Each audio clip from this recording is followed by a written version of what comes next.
टिंग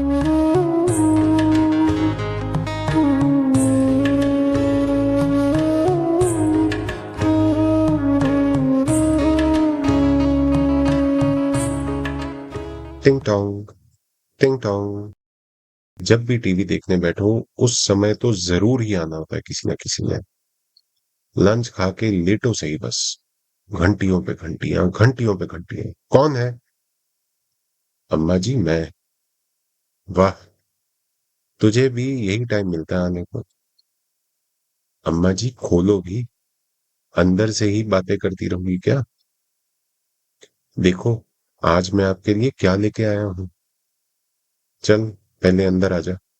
हाय, इतनी गर्मी में इतने भारी झोले उठा के घूम रहा है। तेरा मैं क्या करूं क्षितिज। अम्मा जी, कुछ मत करो। आप बैठो, मैं आपके लिए चाय बनाता हूँ और ये आम लेके आया हूँ, काट के देता हूँ आपको।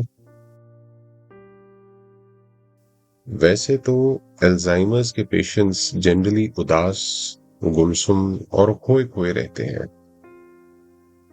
पर अम्मा जी के केस में अल्जाइमर्स अभी एक कंफ्यूज स्टेट की फॉर्म में था। अम्मा जी की याददाश्त की सुई उनकी लाइफ में एक सर्टेन टाइम पे फंस गई थी। उन्हें बस उसी टाइम पीरियड की याद थी। रोज सुबह एक नया दिन स्टार्ट तो जरूर होता था, पर वही बातें, वही मेमोरीज और शाम तक उनकी लाइफ उसी पीरियड को याद करते करते कट रही थी। सुबह होती तो स्लेट फिर साफ, और फिर पिछले रोज क्या हुआ, किससे क्या कहा, किसने क्या किया, वो सब साफ। अगले दिन फिर वही रिकॉर्ड चालू। जिसे अम्मा जी क्षितिज समझ रही थी, वो असल में उनका बेटा क्षितिज नहीं था। वो तो अम्मा जी की साथ वाली बिल्डिंग में किसी के यहाँ किराएदार था, अमितेश। उड़ीसा के एक छोटे से जिले कालाहांडी के एक पोस्टमैन का बेटा था अमितेश। बचपन में माँ बाप की आर्थिक स्थिति ठीक ना होने के कारण अमितेश और उसके भाई को उसके मामा ने गोद ले लिया था। मामा मामी ने इन दोनों भाइयों की अच्छी परवरिश की थी, पर अमितेश को हमेशा अपने माँ बाप की कमी खलती रहती थी। सारा बचपन खिड़कियों से बाहर देखते देखते इसी इंतजार में गुजर गया था कि कब उसके माँ बाप उसे और उसके छोटे भाई को वापस लेने आएंगे। एक सर्टन उम्र के बाद बच्चे अपने और पराये में फर्क जान जाते हैं। जब तक दोनों भाई अपने पैरों पे खड़े हुए, तब तक उनके पेरेंट्स इस दुनिया से जा चुके थे।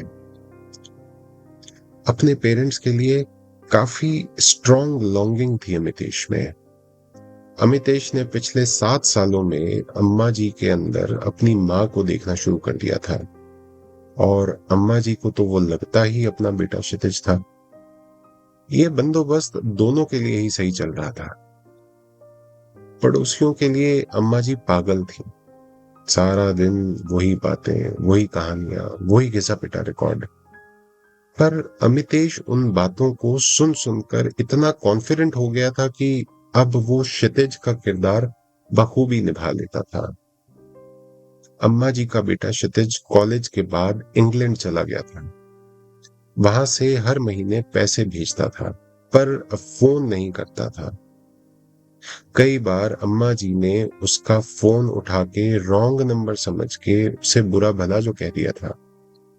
अम्मा जी के लिए तो क्षितिज यही था, तो उनको +44 नंबर से किसी क्षितिज का फोन आना किसी स्पैम कॉल से कम नहीं लगता था। वैसे भी सारा दिन टीवी पे ऐसी वार्निंग्स आती ही रहती थी। टीवी देखने की बहुत शौकीन थी अम्मा जी। क्षितिज हर महीने अम्मा जी के अकाउंट में पैसे भेज देता, और महीने में 1-2 बार अम्मा जी के नेबर से उनकी खैरियत पूछ लेता था। अम्मा जी, कुछ मत करो, आप बैठो, मैं आपके लिए चाय बनाता हूँ और ये आम लाया हूँ, काट के देता हूँ आपको। क्षितिज सुन, आते हुए किचन से मेरी दवाई लेते आना, और मेरा चश्मा भी। और देखना वहां टाइगर बाम पड़ा होगा, वो भी ले आना और मेरे माथे पे लगाते हो। आज बड़ा ही सिर दुख रहा है। सिर दुख रहा है? क्यों? पूछती हूँ सिर से क्यों दुख रहा है। सारा दिन मॉमसी मॉमसी कह के सिर खाया हुआ है मेरा। अम्मा जी को क्षितिज बचपन में मॉमसी कह के बुलाता था, और अम्मा जी का ये फेवरेट डायलॉग बन गया था, जो कि अमितेश को भी पता था कि आने वाला। दिन के 15-20 ही बातें थी जो अम्मा जी रोज रोज रिपीट करती थी। टाइगर बाम की वो शीशी कितने सालों से खाली पड़ी थी, फिर भी अमितेश बड़े शौक से उसे खोलता, अम्मा जी के माथे पे सूखी उंगलियों से सो कॉल्ड टाइगर बाम लगाता, और अम्मा जी ठीक। अमितेश को वो प्यार मिल रहा था, वो पैम्परिंग मिल रही थी जो वो बचपन से मिस करता आया था। एक लिफ्ट कंपनी में साधारण सी पोस्ट पे काम करता था अमितेश। सुबह ऑफिस जाने से पहले और शाम को ऑफिस से आने के तुरंत बाद अमितेश अम्मा जी के पास आ जाता। ये टाइमिंग मानो फिक्स्ड ही था, सुबह 8 से 8:10 और शाम को 6 सवा 6 के आसपास।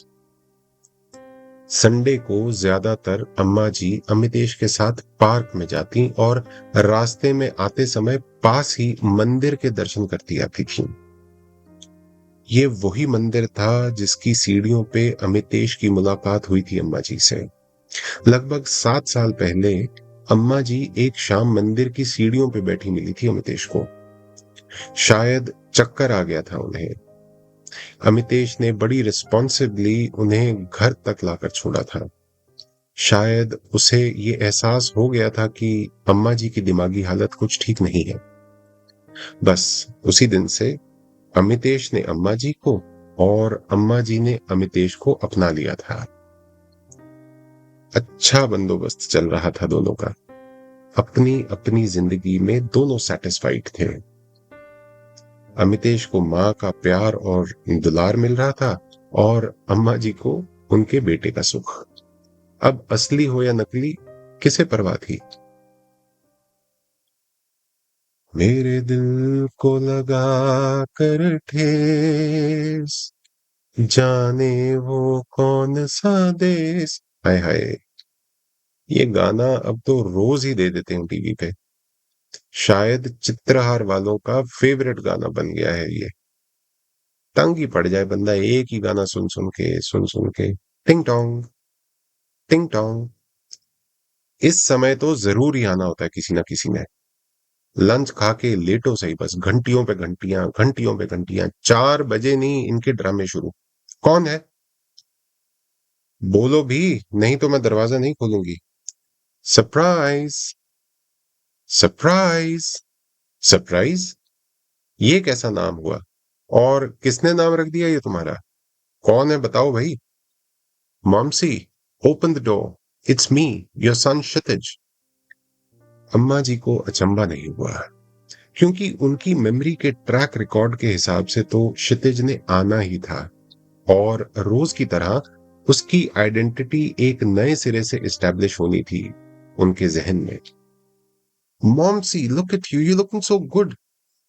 हाँ हाँ, वो सब ठीक है। किचन से टाइगर बाम की शीशी ला और मेरे माथे पे लगा। आप देखो तो सही और कौन आया है। अरे देख लेते हैं, तुम पहले जो काम कहा है वो तो कर लो। तेरे बिना काम उल्टे ही हैं। जो काम कहो वो करना नहीं, बस बाकी का फिजूल काम इधर उधर। अम्मा जी अपनी कुर्सी पे बैठ के यूजुअल बातें कर रही थी। क्षितिज अपनी वाइफ और बेटी के साथ उनसे मिलने आया था। शायद ये बता चुका था उन्हें कि उसकी मां पागल है, और इस बात का कोई शक नहीं था समंथा और एडना को। वो दूसरे कमरे में ही बैठी रही। वहां अम्मा जी अपनी कुर्सी पे बैठी अपने रूटीन के डायलॉग्स बोलती जा रही थी। Don't worry darling, it's not for long, and moreover she is harmless, she just keeps to herself. Beep beep, beep beep. Hey, hi Tim, how's it going buddy? Listen, I've come to Delhi for the annual conference, and I'm going to be here till the next Friday. Just came to see my mom. Yeah, she's fine. As usual, no reaction on seeing me or Samantha, or Edna for that matter. Never mind. Just reply to the mails till the time I come back and join the office. Ciao then. See you in a few days, yeah. Momsy, look what I got for you. आज फिर आम ही लाया होगा. Why are you so cold, Momsy? I've been trying to reach out to you for so many years, but ting tong, ting tong. आज तो खा लो जान मेरी सारे के सारे. घंटियों पे घंटियां, घंटियों पे घंटियां. अब कौन है? अम्मा जी मैं हूं, आपका क्षितिज. Hey, hey, honey. I think we should call the cops right now. Remember, they were telling on the TV about those gangs which enter into old people's houses and then loot them? Call the cops immediately. आज शायद अम्मा जी की याददाश्त का असली इम्तिहान था. अगर वो आज हार जाती तो एक बार फिर अमितेश अपनी मां को खो देता और अम्मा जी अपने बेटे को. Inspector, this is the guy. He's been pretending to be my mother's son, and he was trying to enter our house. हरा कोई बात नहीं साहब. ऐसे मुर्गों की तो रोज खालू देती है दिल्ली पुलिस. यो दिल्ली है दिल्ली. यहाँ तो जिसका मन करे वही गैंगस्टर बन जाता है. आप अपनी माँ से पूछो इसको पहचानती है के? मॉमसी, कौन है ये? I don't know. देखा इंस्पेक्टर साहब, शी डजंट नो. अम्मा जी, मैं, देखो, मैं, आई डोंट नो. चल उठे, उठ यहां से. कितने लोग हैं तेरे ग्रुप में? वहां.